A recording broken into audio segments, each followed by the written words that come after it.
Fear of frying.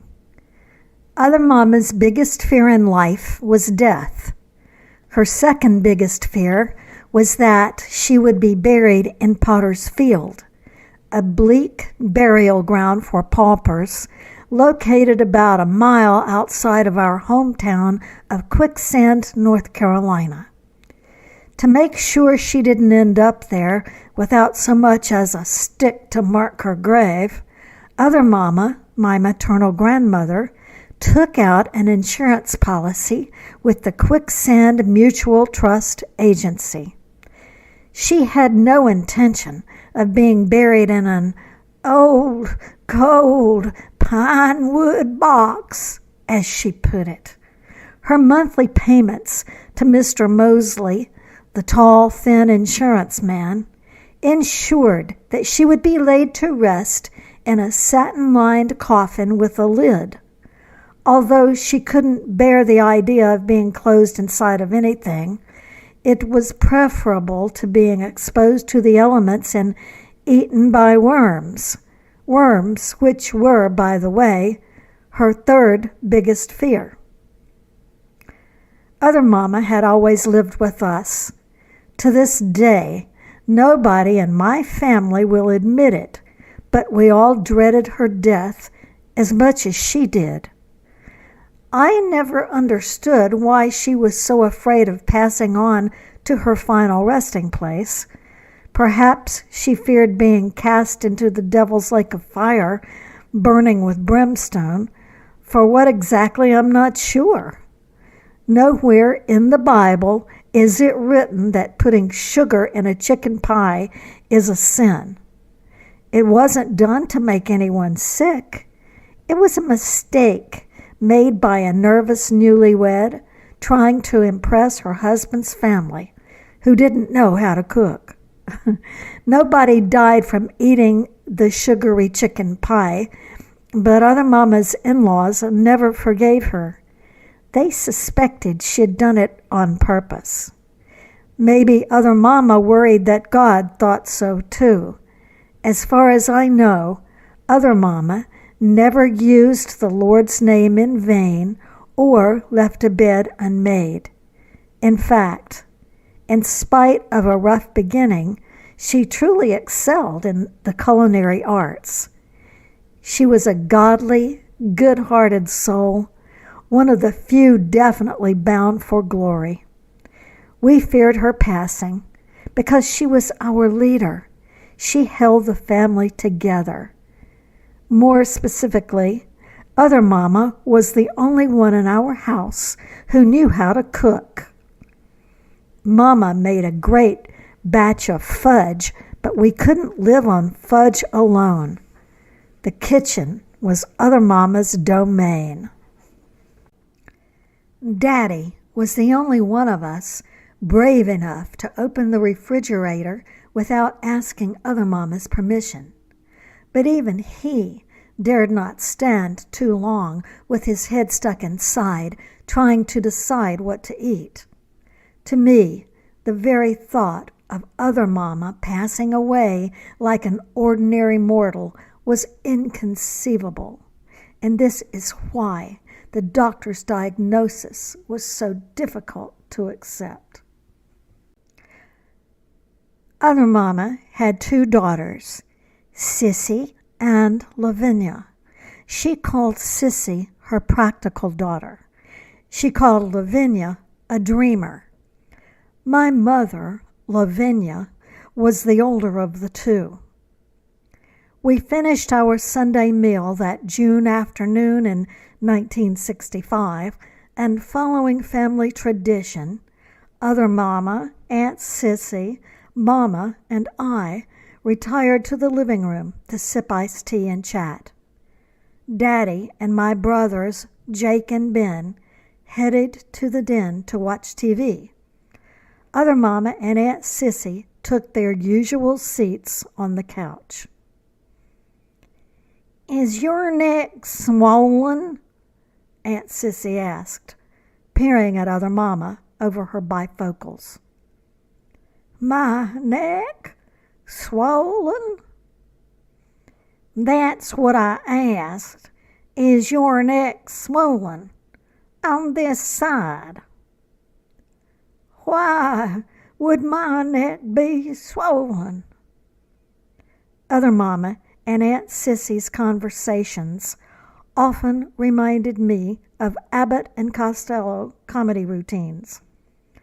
Going for a second opinion, Othermama said, Lavinia, does my neck look swollen to you? Before Mama could answer, Aunt Sissy piped up. Does your neck hurt, Mama? No, Othermama stated flatly. Doesn't appear too swollen from here. Is your throat sore? Mama asked. Mama's worried expression, the one she wore most of the time that had briefly disappeared during dinner, suddenly returned.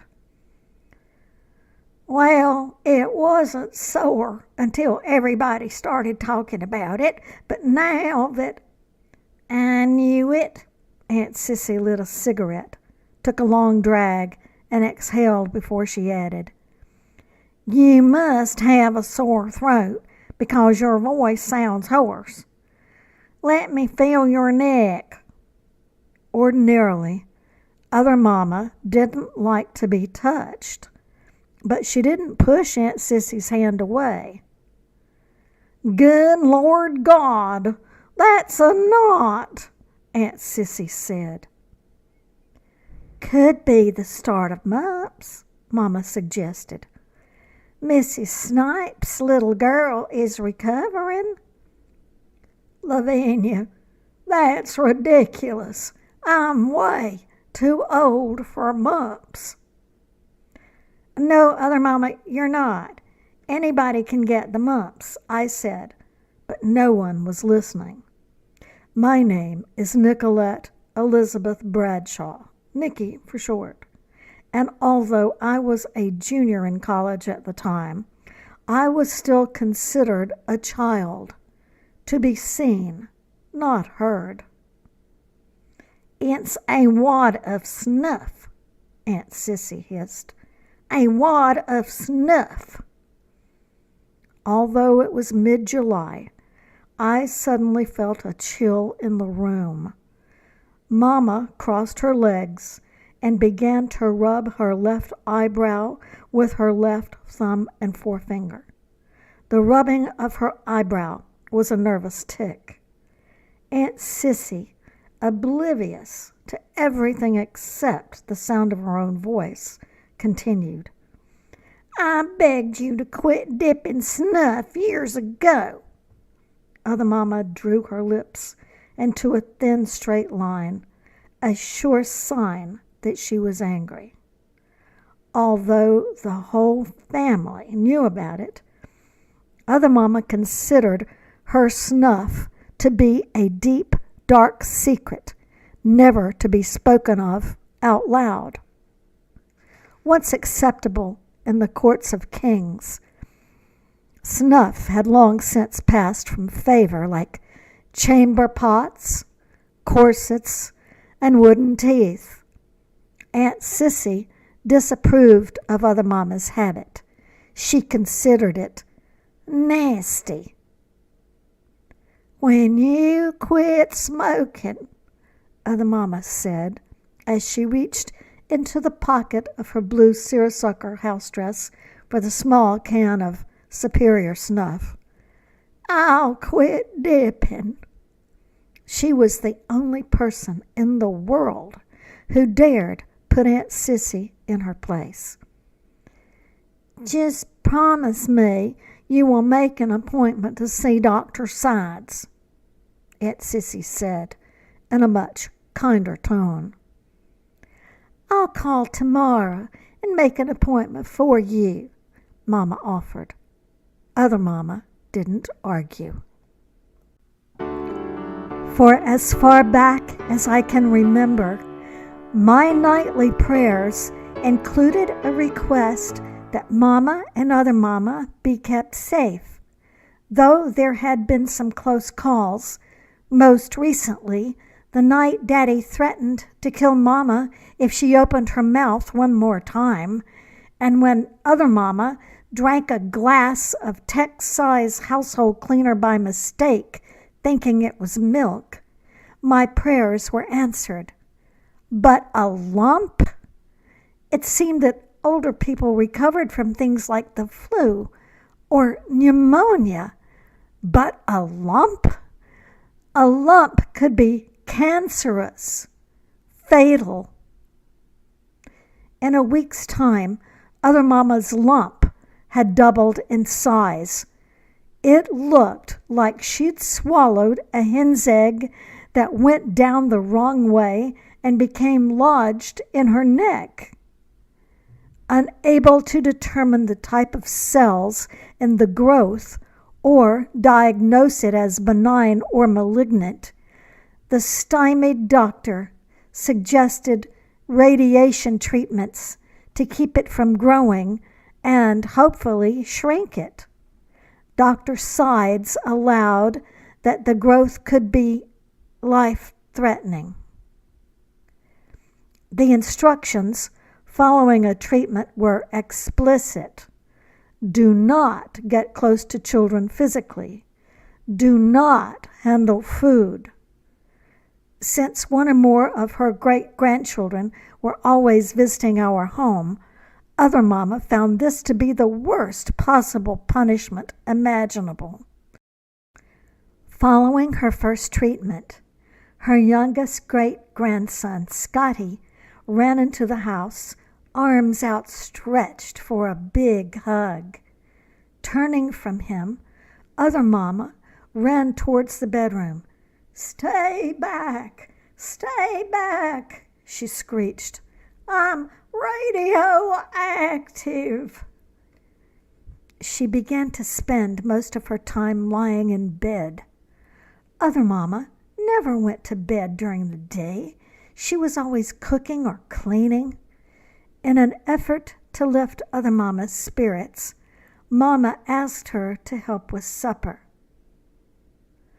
"I have cut up the chicken, rolled it in flour, added the salt and pepper," Mama said. "All you have to do is stand by the stove and fry it." "Oh, no, I can't," Othermama quivered. "The doctor said I'm contaminated." "Your hands won't touch the chicken." "But I'd have to touch the fork handle to turn it, and the handle of the pan, too." "That's okay. You can do that," Mama said. "No, I know good and well what that doctor said." Othermama was dying to cook, but she insisted on following the doctor's orders to protect the family. She was like that. Othermama always put others' needs before her own.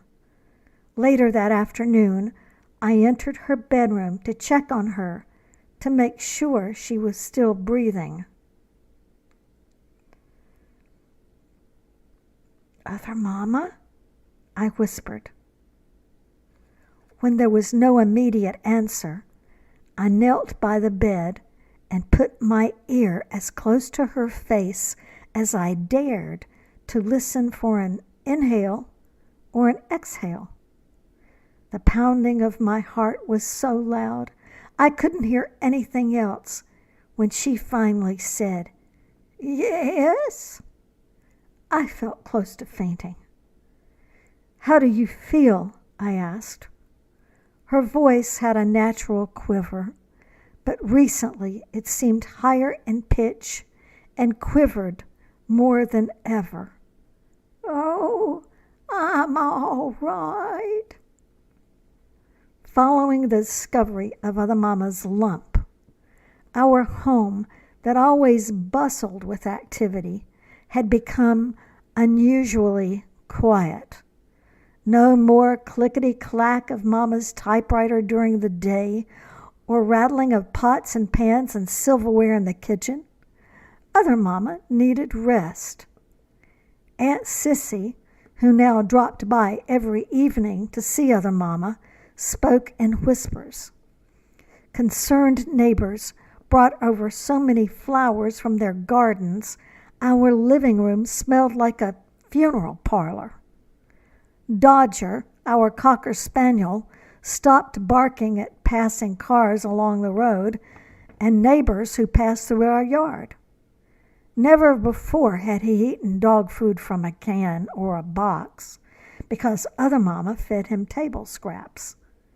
With each passing day, his large brown eyes became sadder and sadder. Mama cooked, but it wasn't the same. Othermama never put bacon in spaghetti. Hungry and heartbroken, I passed those 6 weeks of Othermama's radiation treatments in constant prayer. God, please don't take her. Not yet. I have only 1 more year of college. Without her help, I could never have attended. Don't let it be her time. She deserves to see me graduate. I owe her money. Let me pay her back. I knew God was listening. I just wasn't sure of his plans. With each treatment, the lump in Othermama's throat became somewhat smaller.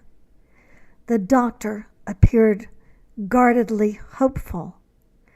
On the 6th and final visit, he told her that he had done his best and that nature would have to take its course. 1 month after her last radiation treatment, the lump had completely disappeared and Othermama's energy was back. With the doctor's permission, Othermama returned to the kitchen. For that first meal, she baked biscuits for our breakfast, scrambled a dozen eggs, and fried a big pan of liver mush. Dr. Sides declared her case a medical miracle. What that lump was and where it went still remains a mystery. As for myself, there was no mystery about why it disappeared. My family and I prayed it away, and I am certain the person praying the hardest was Othermama.